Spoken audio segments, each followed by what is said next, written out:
guys, ito na yung pinakamalungkot part, yung papaalam na sa pamilya para sa mga anak mo. Aalis ka na papuntang mangingibang bansa para magtrabaho. Ito yung mga boys ko sa nagtulog, pero pagising nila sa ibang lugar na yung daddy nila para magtrabaho. So, kikis ko na lang nila. So, pinakamalungkot.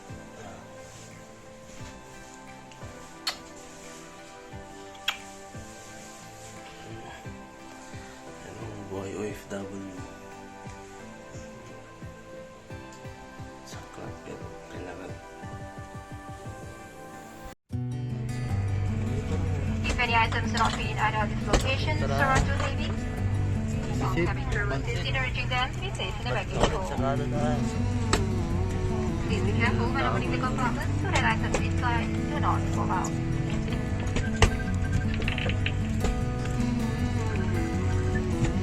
Your health and safety are important to us. Okay guys, touchdown Hong Kong.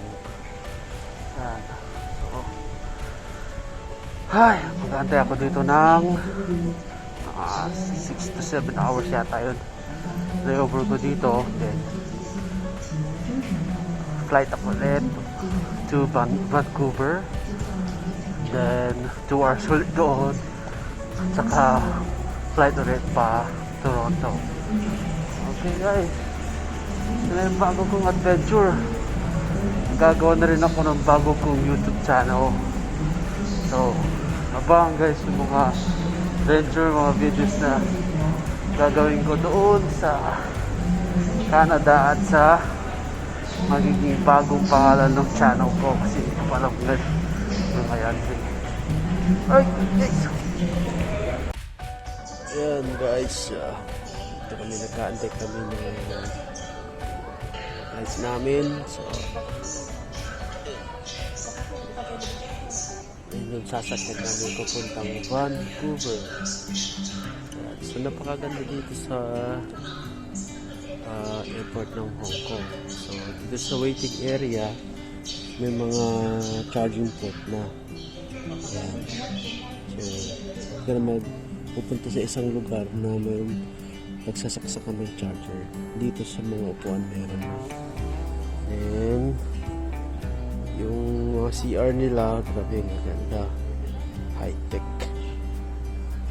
Pilipinas, sana iya, baka naman.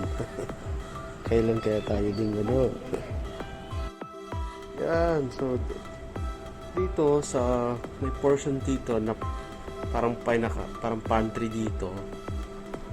Pwedeng kumuha ng cup, tapos kuha ng tubig. Yan.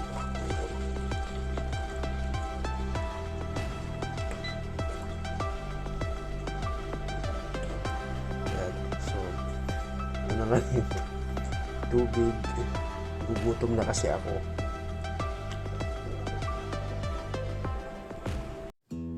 Okay.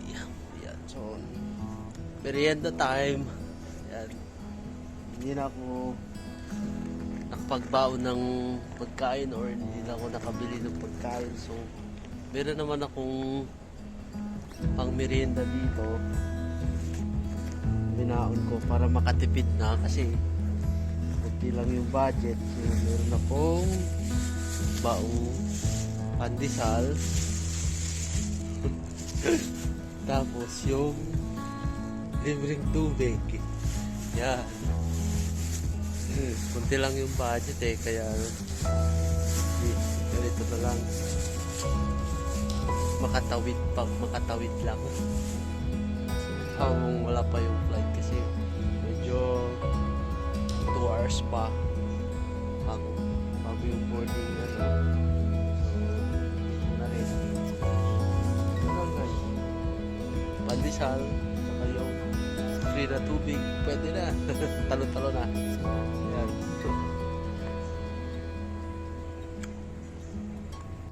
Ayun naman, hindi matatapos yung Hong Kong airport experience natin. Ayan. Hindi natin ma-experience yung kanilang CR. Grabe. Ang ganda. Ito.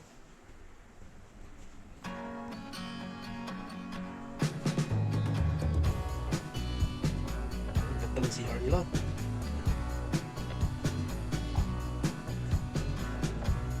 Ang ganda.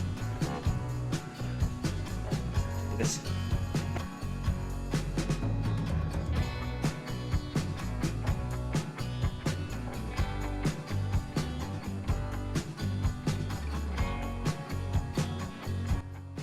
Ulit sa boarding gate papuntang Toronto. So C44 yan ang boarding gate ko. So ang flight ko is 5:30 Vancouver time. Santay ulit. So bali isang aeroplano, dalawang bus at isang taxi pa bago pa ako makarating sa aking paroroonan. Tagal ng biyahe.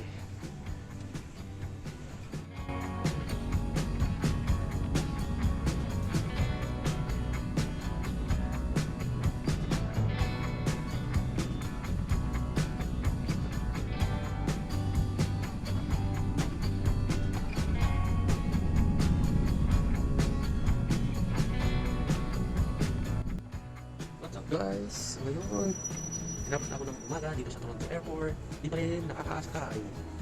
Walang masakyan. So, tutok ako ng bus. Pero ang available nila ay 10 PM pa mamaya. So, grabe. Pagod na ako. So, meron ako ditong nakausap na may mga bus sila na schedule. So, sabi ko kung pwede nila akong isabit. So, meron daw naman ngayong alas 9 or 10 o'clock yata. So, baka pwede daw kami isabit. So, parang makauwi-uwi na rin kasi ilang araw na ako nagbabiyahe.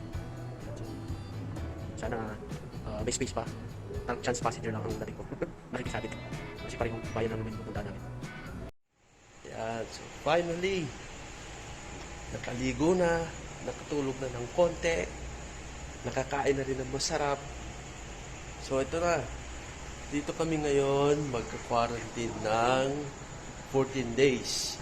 Yan. 14 days, walang labasan muna. May kasama ko isang Guatemala. Kasi yung makasama mo yun sa quarantine. Ng 14 days bago kami lumakas ulit. So, kompleto naman yung ang namin dito. May bed, may TV, may entertainment, may oven, may pintuan. So, kompleto sa house naman. May ref, shower, tsaka comfort room. Yan.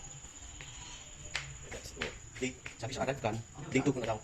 Yan, yung apps na kailangan nating i-download tapos kailangan natin magpa-register doon bago tayo makaboard ng flight kahit doon pa lang sa Pilipinas. Ay nahanap na kasi yun. Lalo pagdating na dito sa immigration, yun ang unang-unang nilang hahanapin. Yan, yung ArriveCan na application.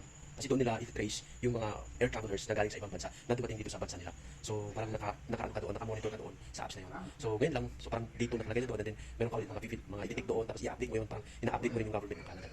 Kung gusto mo may fever ka ba, ano bang nangyayari sa'yo, nasa quarantine facility ka na ba, gano'n.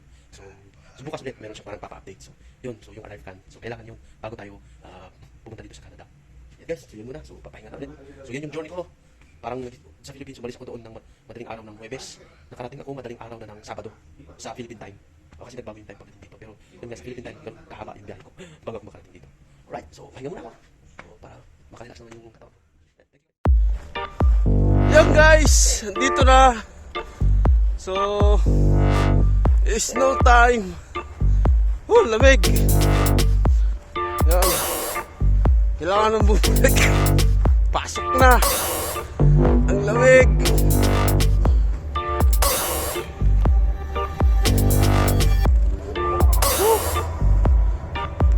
Lumabas saglit, tapon lang ng basura. Pero hindi kayo.